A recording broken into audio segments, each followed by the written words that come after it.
El Señor sea con ustedes. Y con su espíritu. Proclamación del Santo Evangelio de nuestro Señor Jesucristo según San Marcos.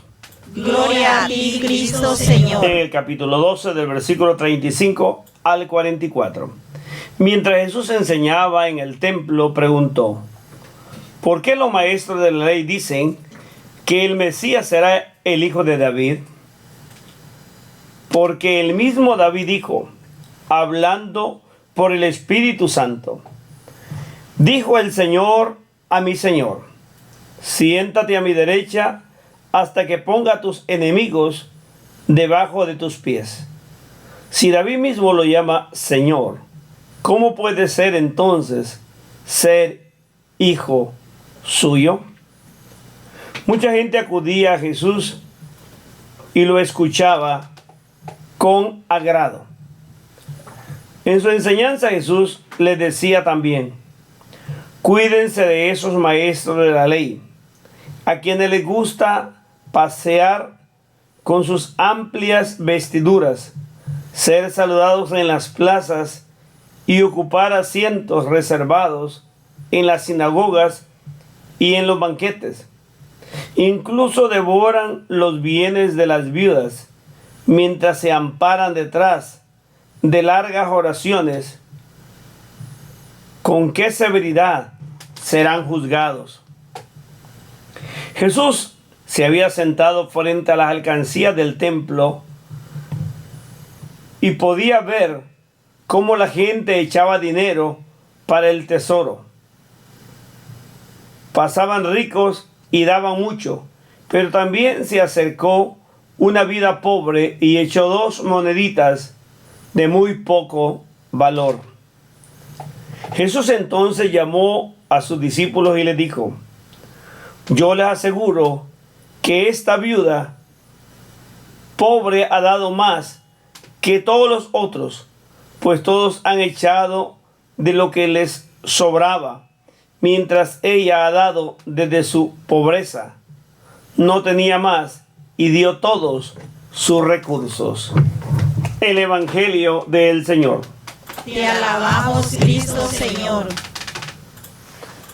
En estas 3 enseñanzas que presenta este Evangelio, podemos cada uno de nosotros ponerla en nuestra vida. La primera de ellas es la problemática que tienen los fariseos en aceptar si Jesús es o no el Mesías, el hijo de David. Jesús va a hacerles ver a ellos con claridad. En primer lugar, no puede ser el Mesías hijo de hombre. El Mesías tiene que ser hijo de Dios. Y Jesucristo es hijo de Dios. Por eso es que David le va a llamar su Señor. Porque el único Señor entre el cielo y la tierra, el único mediador que nos lleva hacia el Padre como camino, verdad y vida, se llama Cristo Jesús, el Mesías, el enviado de Dios vivo. Jesús también hace ver cómo en la otra parte los fariseos les encanta vivir de apariencias. Quieren engañar a las personas. Y hoy en la actualidad también nos encontramos con esa clase de personas en iglesias. No importa que sean obispos, sacerdotes, o pastores o religiosas, o laicos comprometidos.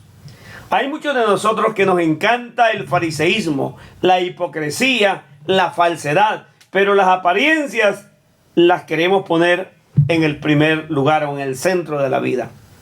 No, el que tiene que ocupar el primer lugar es Dios. Él tiene que estar en el centro. Jesús dice: hay de ellos que les gusta ocupar los primeros asientos, el ser tomados en cuenta, el que toda la gente les alabe, los admire, por la manera en que hablan, cómo se portan, cómo comen, qué es lo que comen, qué es lo que se visten y cómo se visten. Hay personas que vivimos solamente llenando el ego. El egoísmo nos encanta. Jesús va a hablar, no es ni con oración, ni con vestimentas, ni con inciensos, ni con cantos, sino con un corazón convertido y arrepentido, con una vida diferente, es haciendo la voluntad de Dios y no nuestros caprichos, no llenando nuestras limitaciones, no satisfaciendo nuestra ansiedad y nuestro egoísmo. También la otra parte del Evangelio, Jesús está sentado en el templo donde los que van a depositar la ofrenda se acercan. Hay pobres y ricos. Hay gente que lo hace para que lo admiren, le alaben y digan qué generoso es. Se acercan para tirar el dinero y entre más lo tiran de más alto y en grandes cantidades, ellos se les sube el ego, las ínfulas son tan grandes y las personas pobres se sienten humilladas. Pero aquí hay una pobre, una viuda, que lo único que lleva son 2 centavos, 2 moneditas. No se puede comprar nada, pero es lo único que tiene. Y ella da lo único que tiene, no lo que le sobra, no de lo que ha robado. En la actualidad nos encontramos con personas que les encanta el pillaje, el vivir a costilla de otros. Y todavía en las iglesias, en los templos, quieren pasar como benefactores y se mandan a hacer grandes placas en honor a ellos en los templos de Julano o de la familia tal. Como dice el Evangelio, que lo que haga tu mano derecha, que no lo sepa la izquierda.